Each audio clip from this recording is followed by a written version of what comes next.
주들 중에 뛰어난 주께 감사하라. 그 인자하심이 영원함이로다.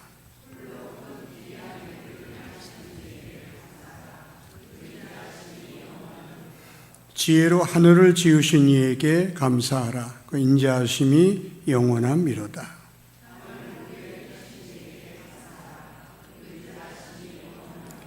큰 빛들을 지으신 이에게 감사하라. 그 인자하심이 영원함이로다.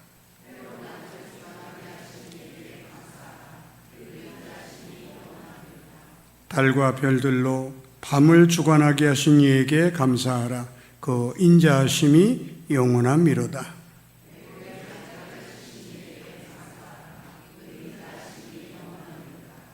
이스라엘을 그들 중에서 인도해내신 이에게 감사하라. 그 인자하심이 영원함이로다. 아멘.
감사합니다. 자녀를 둔 부모들의 한결같은 소망이 있다면 자녀들은 내가 살아온 것보다 더 행복하게 살았으면 좋겠다. 그런 소망을 모든 부모들은 다 가지고 있습니다. 그래서 공부 잘한다고 꼭 행복해지는 게 아님에도 불구하고 공부를 열심히 하면 혹 우리 아이들이 행복하게 살 수 있지 않을까, 그런 마음에 공부해라 공부해라 하는 잔소리 아닌 잔소리를 하게 됩니다. 또 우리가 자녀를 결혼시킨 다음에도 언제나 그들을 바라보면서 쟤들이 행복했으면 좋겠다. 행복한 삶을 살았으면 좋겠다. 그런 바람을 가지고 그들을 위해서 기도하고 또 이것저것 힘 잘하는 대로 도와주는 것이 우리 부모들의 마음인 것 같습니다.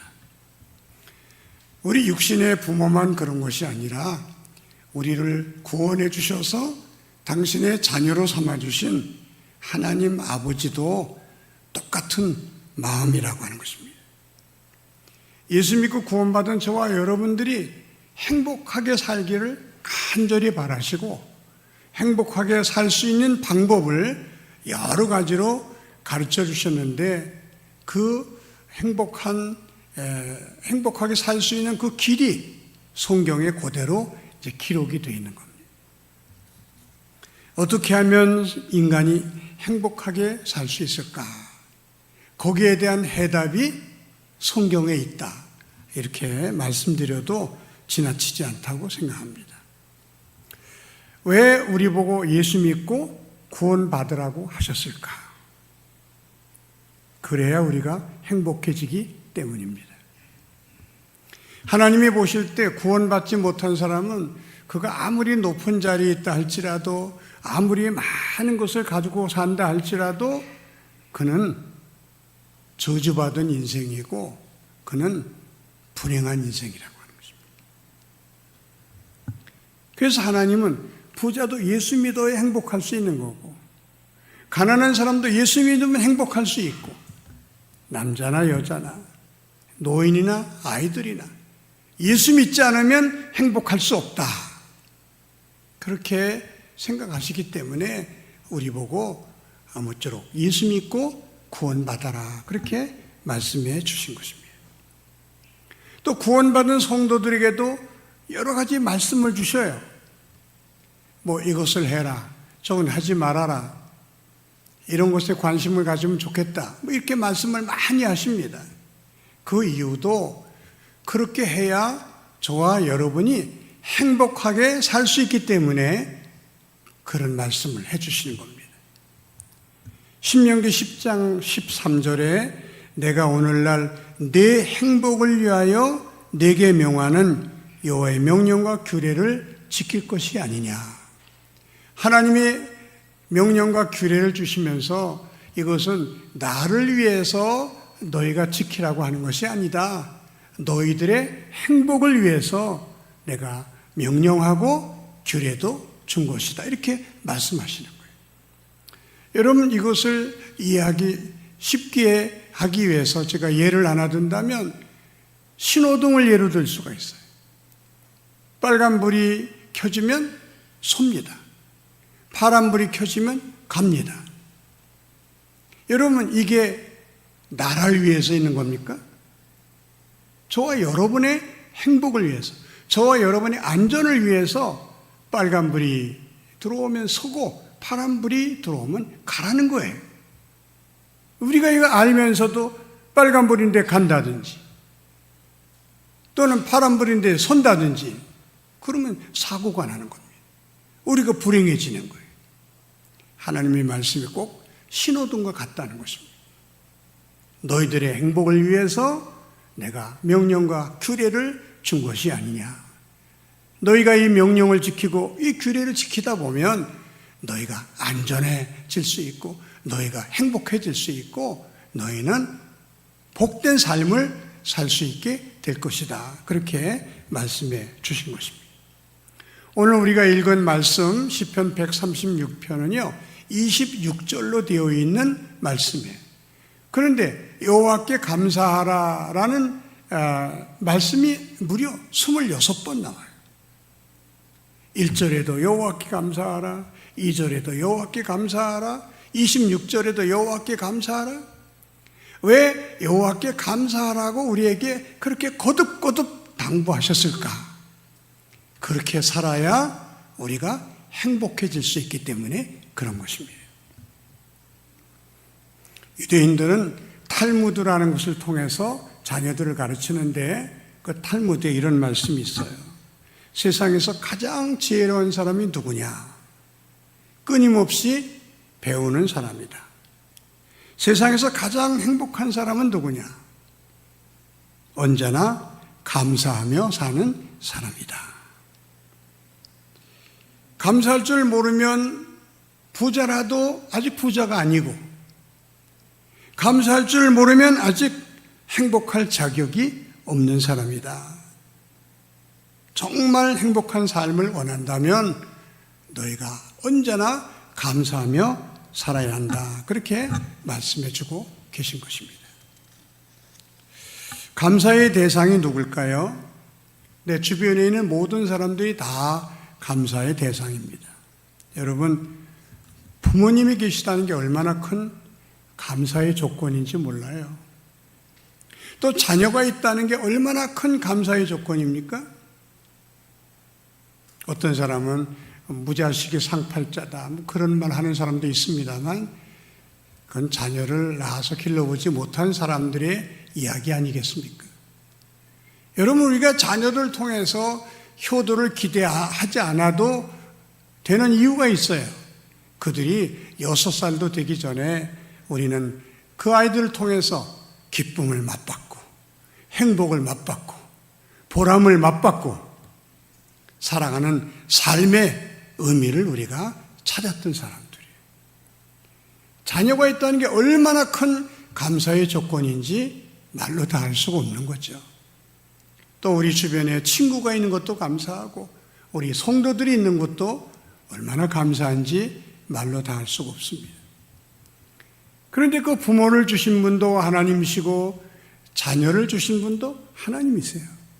교회를 세워주신 분도 하나님이시고, 교우들을 허락해 주신 분도 하나님이십니다.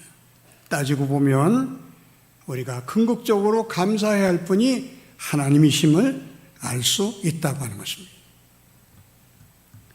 추수감사절에 주로 하는 어린이 연극이 있습니다. 임금으로 분장한 어린아이가 나와서 음식을 맛있게 먹습니다. 너무너무 맛있구나. 어떻게 이렇게 음식을 맛있게 할 수 있지? 내가 이 음식을 맛있게 한 요리사에게 상을 줘야 되겠다. 그렇게 생각하고 요리사를 부릅니다. 네가 요리를 맛있게 했기 때문에 내가 이렇게 맛있게 밥을 먹는구나. 내가 너에게 상을 줘야 되겠다. 그러니까 요리사가 손살을 치면서 아닙니다, 임금님. 아닙니다. 제가 잘해서가 아닙니다. 그러면 누가 잘했냐? 저에게 좋은 재료를 갖다 주신 재료상이 있습니다. 그분이 좋은 재료를 갖다 주지 않으면 제가 요리를 맛있게 할 수가 없어요. 싱싱한 재료, 정말 좋은 재료를 갖다 주었기 때문에 제가 요리를 이렇게 맛있게 할 수가 있었습니다. 그러니까 상을 주시려면 그 재료를 갖다 주신 분에게 줘야 마땅할 겁니다. 임금이 가만히 생각해 보니까 그럴듯하단 말이에요. 그래, 내 말도 일리가 있다. 그 재료를 갖다 준 사람 들어오라 그래라. 들어와서 그 사람이 상을 주려니까 이 사람이 또 손사래를 치는 거예요. 임금님, 아닙니다. 제가 상 받을 일이 아닙니다. 그럼 누가 상을 받아야 되느냐? 이 좋은 재료를 만들어낸 농부가 있지 않습니까? 좋은 생선을 잡아 올린 어부가 있지 않습니까? 좋은 고기를 만들어낸 목축업자가 있지 않습니까? 그들이 아니면 제가 어떻게 좋은 재료를 가져올 수 있겠습니까? 상을 주시려면 그들에게 주셔야 되겠습니다. 임금이 또 생각해 보니까 그럴듯하단 말이에요. 그 농부, 어부, 목축업자를 불렀어요. 너희들이 상을 받아야 되겠다. 그랬더니 그들이 손절해 치는 거예요. 임금님, 저희가 상 받을 일이 아닙니다. 그럼 누가 받아야 되냐? 생각해 보십시오. 하나님이 비를 안 주시면 어떻게 농사를 짓습니까? 하나님이 좋은 날씨를 주지 않는데 어떻게 이 모든 것들이 생산될 수 있겠습니까? 하나님이 비도 주시고 좋은 햇볕도 주시고 좋은 공기도 불어주셔서 이게 만들어진 거니까 우리가 하나님께 영광을 돌려야 마땅할 것 같습니다. 그 임금이 고개를 끄덕끄덕하면서 그래, 내 말이 맞다. 우리 다 같이 하나님께 영광을 돌리자. 그래서 요리사, 재료 가져온 사람들, 농부, 어부, 목축업자 다 같이 하나님 앞에 손을 붙들고 찬송하면서 그 연극이 끝납니다. 어린아이 연극이지만 얼마나 우리에게 주시는 메시지가 커요. 범사에 하나님의 은혜가 아니면, 범사에 하나님의 사랑이 아니면 우리가 살 수가 없구나. 그걸 깨닫게 되는 것입니다. 그래서 여호와께 감사하라.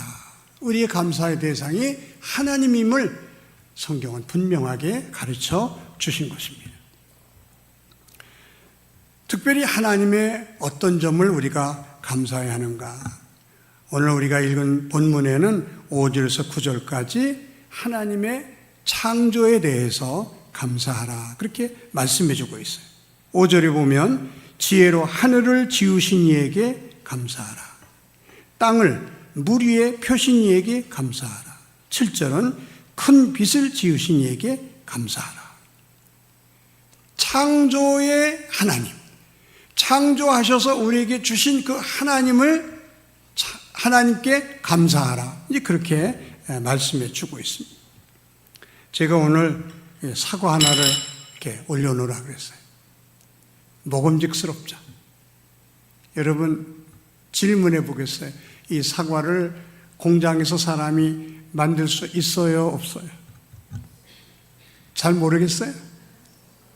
이 사과를 공장에서 만들 수 있습니까, 없습니까? 없어요. 이건 하나님만이 만드실 수 있는 겁니다. 그런데 하나님이 사과를 뭘로 만드느냐? 간단해요. 하나님은요, 사과나무 뿌리로 빨아올린 물, 그리고 그 물 속에 있는 각종 미네랄, 그리고 햇빛, 공기, 그거 가지고 이걸 만든 거예요. 얼마나 하나님의 솜씨가 놀랍습니까? 물하고 햇볕하고 이걸 만들어내시는 거예요, 하나님이. 이것뿐만입니까? 여러분, 김장할 때 배추, 하나님이 만드시는데 뭘로 만드실까요? 그것도 물, 햇빛, 공기, 그걸로 배추를 만들어내시는 거예요. 무도 마찬가지고, 오이도 마찬가지고. 여러분, 이 기가 막힌 하나님의 작품들을 하나님이 우리에게 거저 주시는 거예요. 우리가 사과값을 내고 오이값을 내지만은 사실은요, 그것은 오이값이 아니에요. 나에게 갖다 주기까지 수고하신 분들의 수고비지, 여러분, 이건 값을 매길 수가 없는 거예요.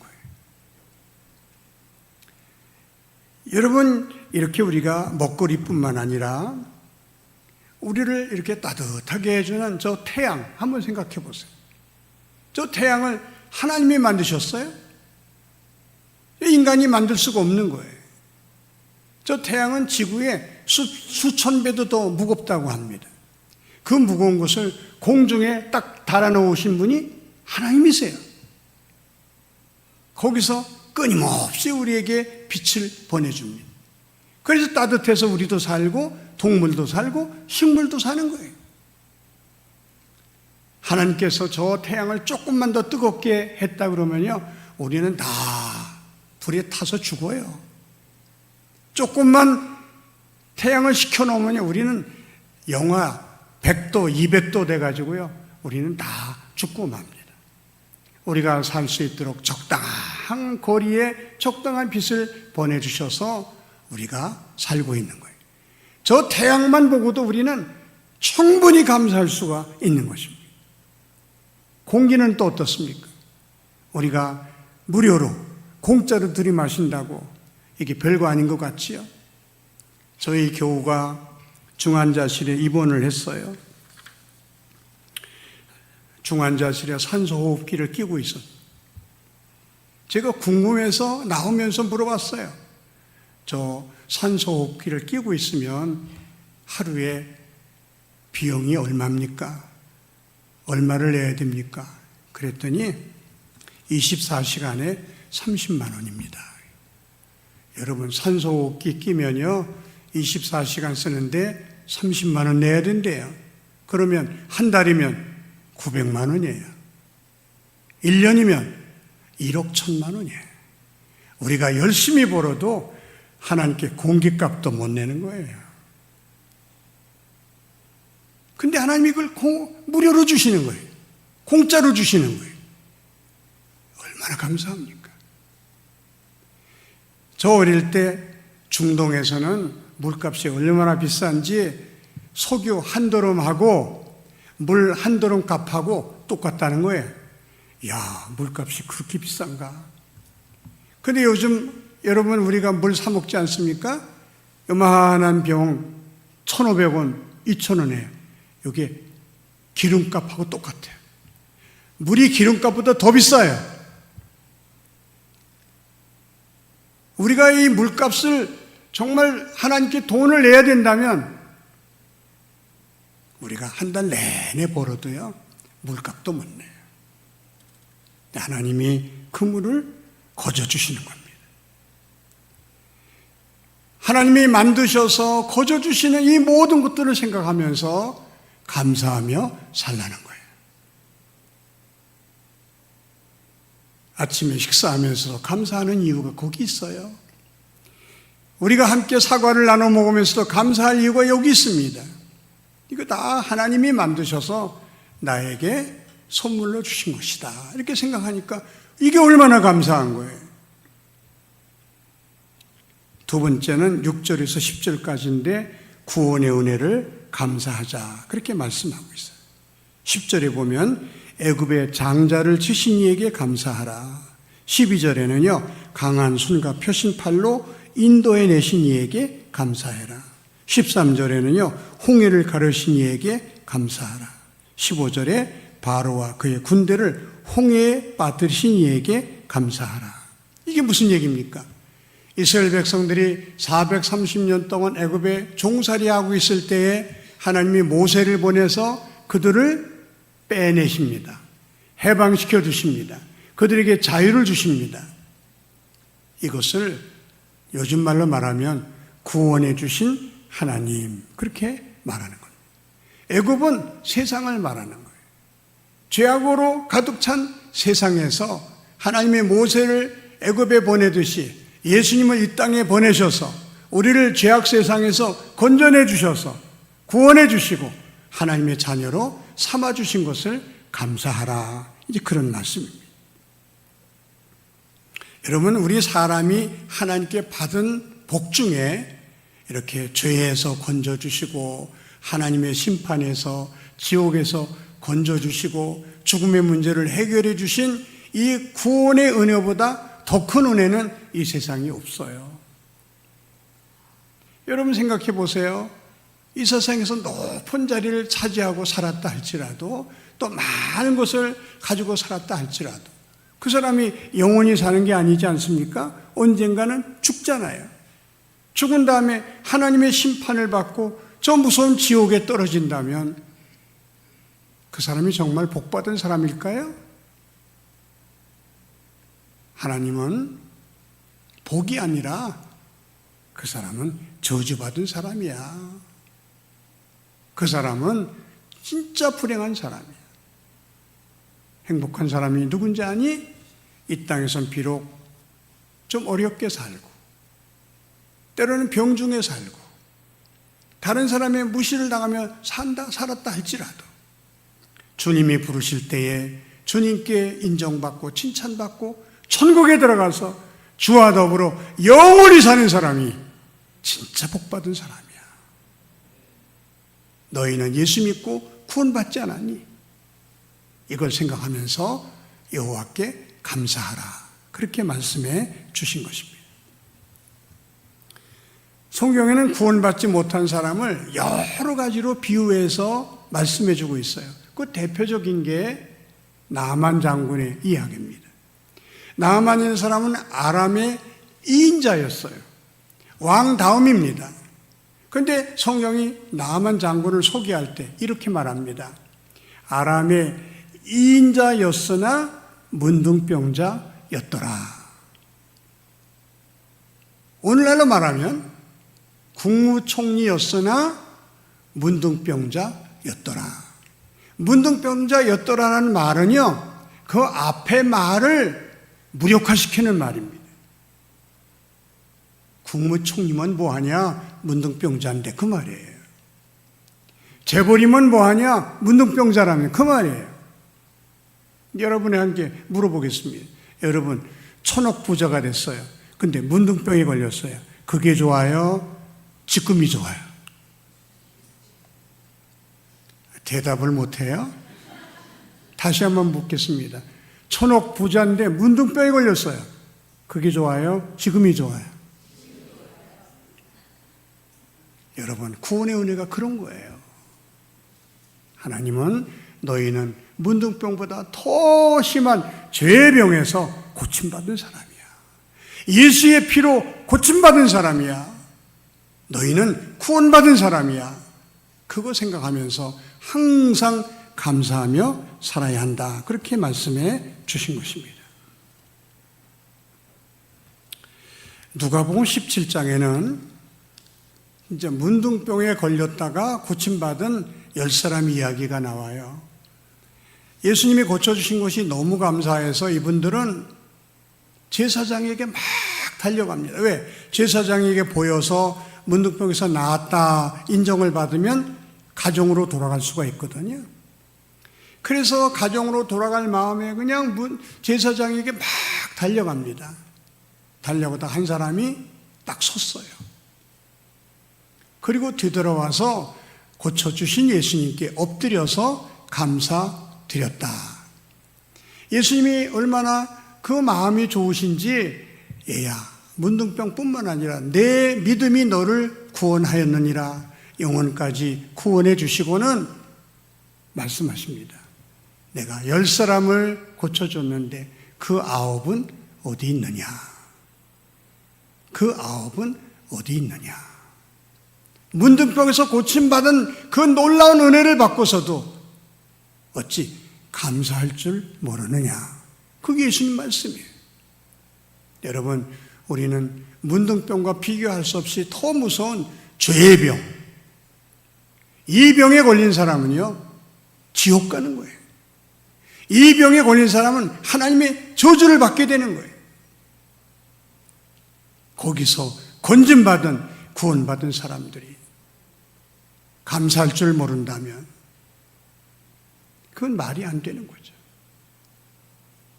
구원의 은혜를 생각하면서 나 같은 죄인 용서함 받아 하나님의 자녀가 되었다. 천국 백성이 되었다. 언제 하나님 부르셔도 천국 갈 수 있게 되었다.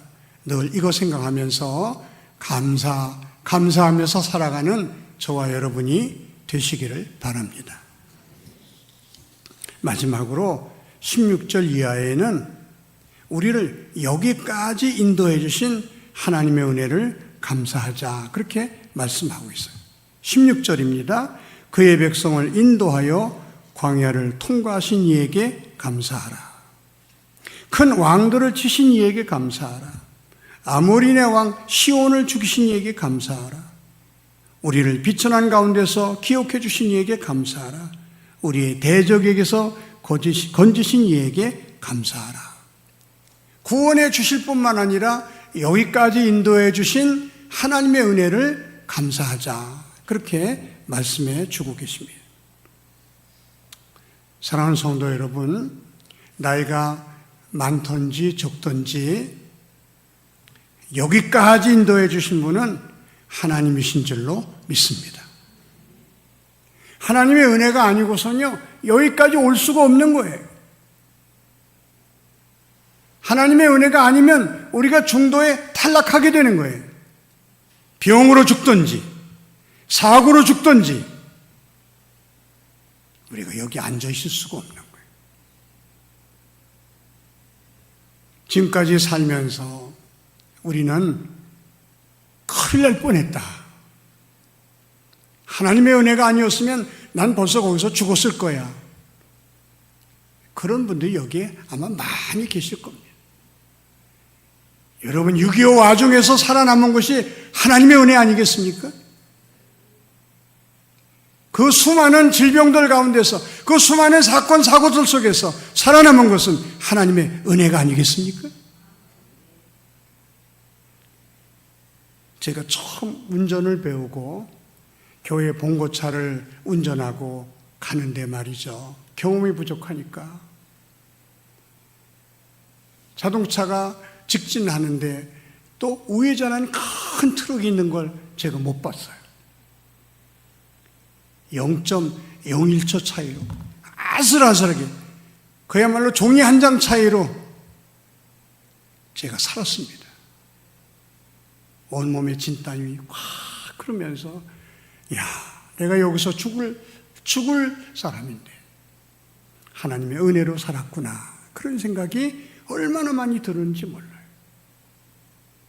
저와 같은 경험을 하신 분들이 여기 얼마나 많이 있겠습니까? 그때 큰일 날 뻔했다. 그때 하나님의 은혜가 아니었으면 나는 이미 죽은 목숨인데. 여기까지 오게 하신 분이 하나님이심을 기억하시면서 늘 감사하며 살아가는 저와 여러분이 되시기를 바랍니다. 세계적으로 유명한 토크쇼의 여왕이라고 불리는 오프라 윈프리라고 하는 여자가 있어요. 그는 흑인이고 아주 가난한 집에서 태어났어요. 빈민가에서 태어나가지고 어린 시절이 말도 못하게 불행했습니다. 10대에 성폭행을 당해서 사생아까지 낳은 참으로 불행한 여자였습니다. 그랬던 그가 예수를 믿고 새로운 사람이 됩니다.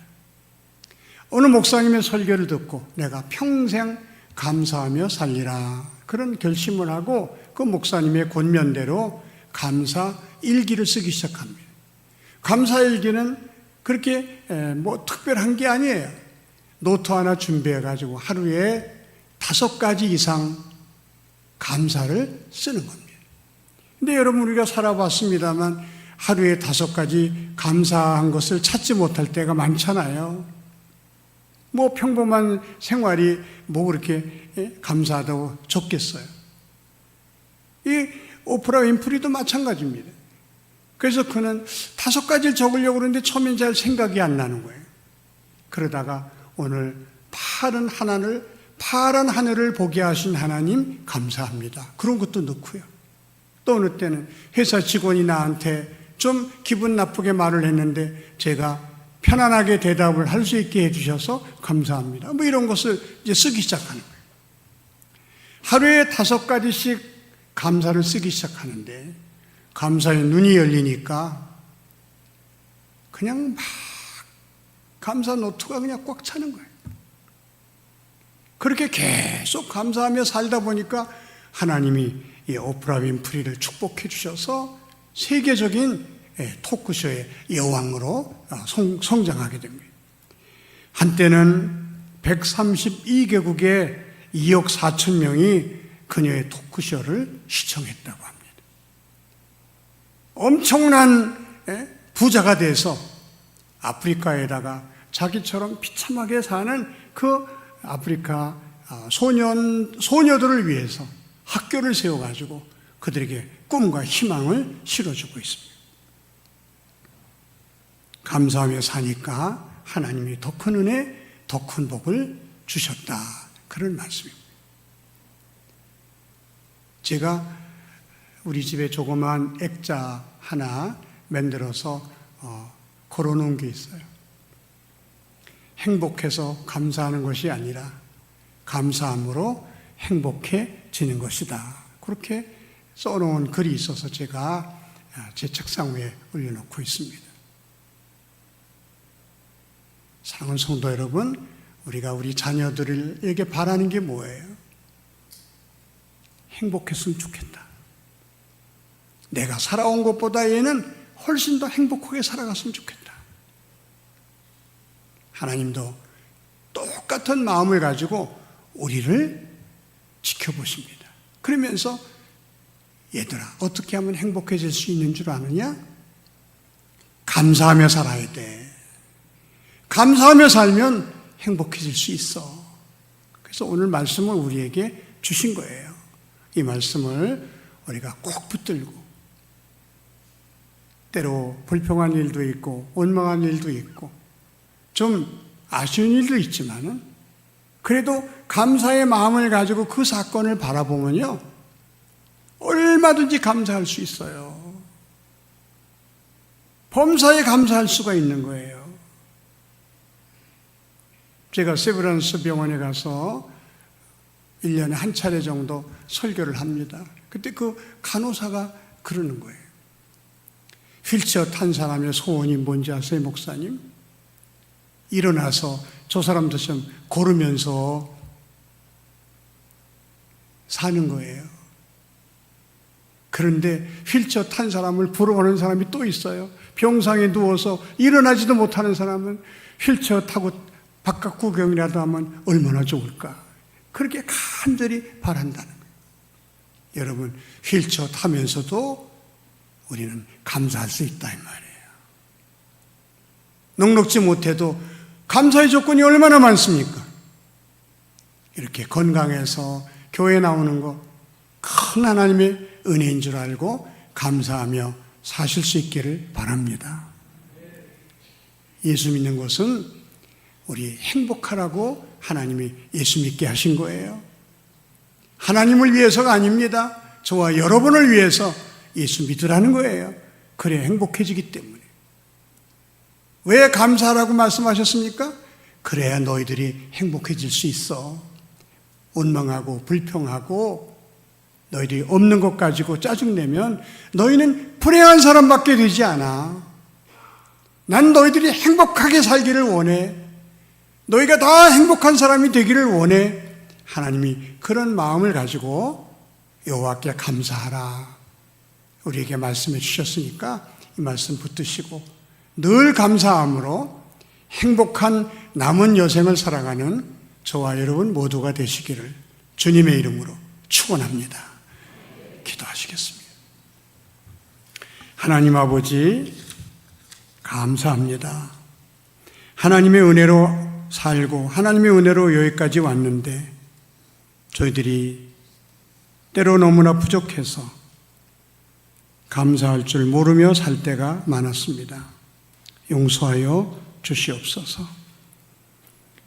하나님이 선물로 주신 것 바라보며 감사하고 인도해 주신 것 감사하고 구원해 주신 것 감사하면서 살아가는 저희들 되게 하여 주시옵소서. 감사함으로 더욱 행복해지게 하시고 감사함으로 더 많은 하나님의 복을 받는 우리들이 되게 하여 주시옵소서. 예수님의 이름으로 기도하옵나이다. 아멘.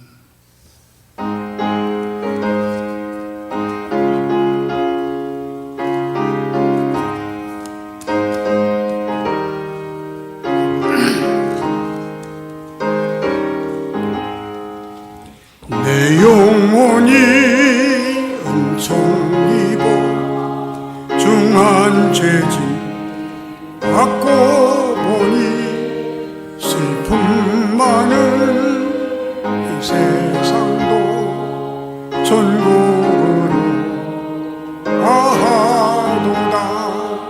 할렐루야 찬양하세.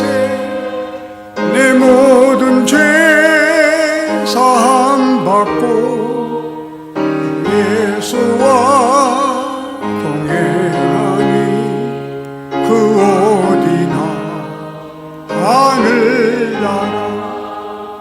주의 얼굴 뵙기 전에 멀리 뵈던 하늘나라 내 맘속에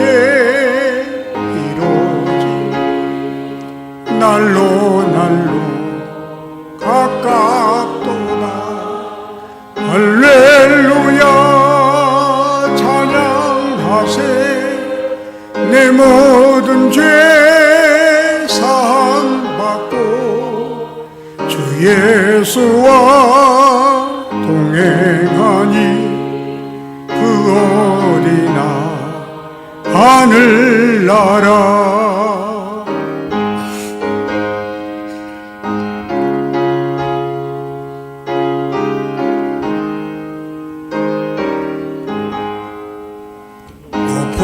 산이 거친 들이 소막이나 궁궐이나 내 주 예수 모신 곳이 그 어디나 하늘나라 할렐루야 찬양하세 내 모든 죄 사함받고 주 예수와 동행하니 그 어디나 하늘나라